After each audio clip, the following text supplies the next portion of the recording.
وہ عرش بری سے بھی افضل ہے، اس پہ سارے علماء کا اتفاق ہے۔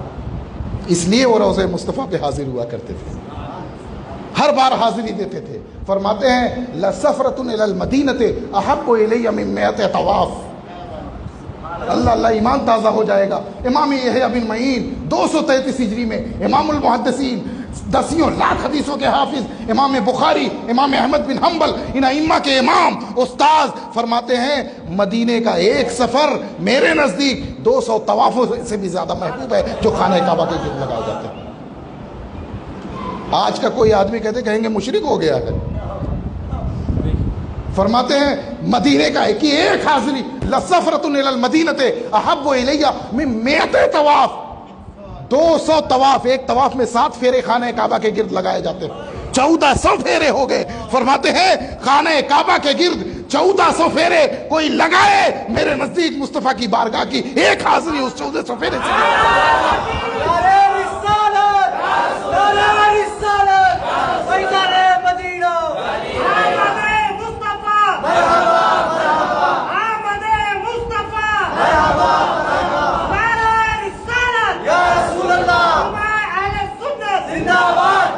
اور یہ کہاں کہا ہے یہ بھی سن لیجئے تاکہ کوئی پوچھے تو کہہ دیجئے، خود اپنی کتاب میں العلل و معرفت الرجال، امام یحییٰ بن معین کی بڑی مشہور کتاب ہے، میرے موبائل میں PDF بھی اس کی ہے، العلل و معرفت الرجال میں خود انہوں نے اس کو لکھا ہے، کسی اور کتاب میں نہیں ہے، کسی اور عالم کی کتاب میں نہیں، خود انہوں نے اپنی کتاب میں اس کو لکھا ہے۔ اس عشق مصطفیٰ اور حدیث رسول سے عشق کا انعام یہ ملا جانتے ہو، جب مدینہ منورہ حاضر ہوئے آخری بار وہیں طبیعت ناساز ہوئی، وہیں وصال ہو گیا، مدینہ منورہ میں وصال ہو گیا۔ اور وصال کے بعد جانتے ہو کیا ہوا؟ جس نے زندگی بھر حدیث کی خدمت کی، حدیث رسول کی خدمت کی، اس کو انعام یہ ملا کہ خاندان بنو ہاشم میں وہ تخت مبارک محفوظ تھا جس تخت مبارک پہ رسول کریم سید عالم صلی اللہ علیہ وسلم کے دنیا سے تشریف لے جانے کے بعد جس مبارک تخت پہ آپ کو غسل دیا تھا مولا علی نے اور صحابہ نے، وہ تخت مبارک موجود تھا۔ بنو ہاشم اکٹھا ہوئے، مشورہ کیا کہ ہمارے نانا کے حدیث پاک کے سب سے بڑے خادم یہ تھے، ان کو یہ شرط دیا جائے کہ اسی تخت کو نکالا جائے اور ان کو بھی غسل اسی تخت کو دیا جائے۔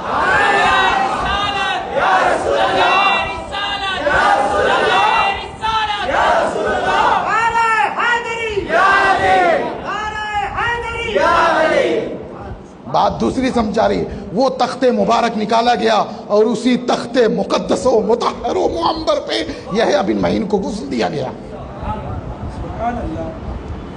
اور یہ کون تھے؟ اب میں مقصد پہ آتا ہوں، یہ کون تھے معلوم ہے؟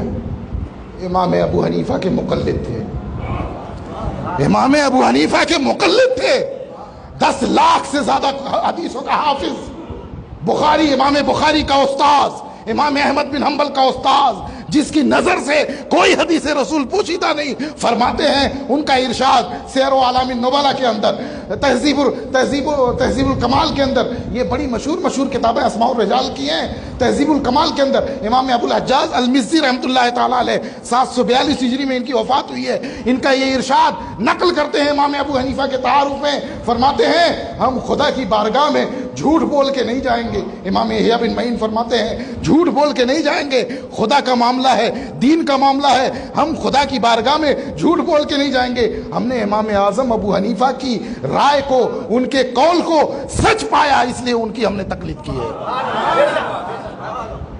یہ آج کا 10 حدیثوں کا حافظ نہیں کوئی کہہ رہا ہے، 10 لاکھ حدیثوں سے زیادہ حافظ یحییٰ بن معین کہہ رہے ہیں، جو امام ابو حنیفہ کے مقلد تھے، ان کی تقلید کرتے تھے۔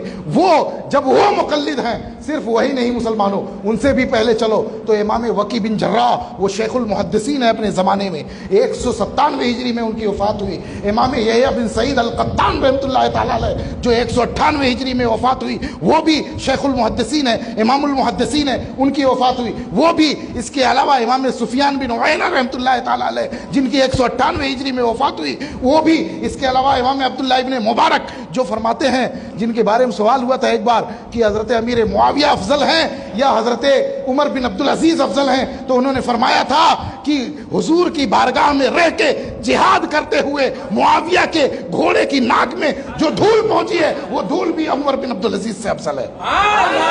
تو وہ امام عبداللہ ابن مبارک 181 ہجری میں ان کی وفات ہوئی، امام اعظم کے وہ بھی شاگرد، یہ سارے ائمہ امام المحدثین ہیں اپنے زمانے میں، یہ سب امام ابو حنیفہ کے مقلد تھے، یہ سب امام ابو حنیفہ کے مقلد تھے، ان کی تقلید کرنے والے یہ ائمہ ہیں۔ بتاؤ جب یہ ائمہ محدثین جو دیکھو امام عبداللہ ابن مبارک ہیں، امام یحییٰ بن معین ہیں، امام یحییٰ بن سعید القطان ہیں، امام سفیان بن عیینہ ہے، امام سفیان بن عیینہ جانتے ہو کیا کہتے ہیں؟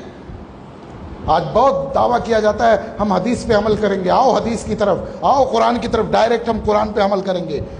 امام سفیان بن عیینہ فرماتے ہیں الحدیث مضلۃ الا للفقہاء، فرماتے ہیں دیکھیے میرا وقت ختم ہو گیا ہے، آخری بات میں عرض کروں گا۔ امام سفیان بن عیینہ کون ہے سن لو، 107 ہجری میں ولادت ہوئی، 198 ہجری میں وفات ہوئی، 91 سال کی عمر میں۔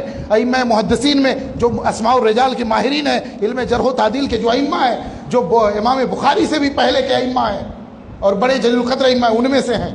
فرماتے ہیں الحدیث مضلۃ الا للفقہاء، ان کا یہ ارشاد امام ابن ابی زید القیروانی نے الجامع کے اندر نقل کیا ہے، 318 میں ان کی وفات ہوئی ہے۔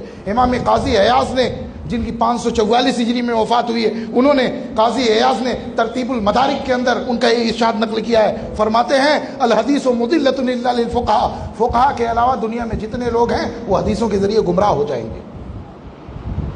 یعنی خود اگر حدیثوں سے مسائل نکالنا چاہیں گے تو گمراہ ہو جائیں گے، حدیثوں سے مسائل کے موتی نکالنا یہ فقیہوں کا کام ہے، فقیہوں کے علاوہ کوئی اور یہ کام نہیں کر سکتا۔ مجتہد جو ہوگا، جو فقیہ ہوگا، وہی حدیثوں سے مسائل نکال سکتا ہے۔ کیسے؟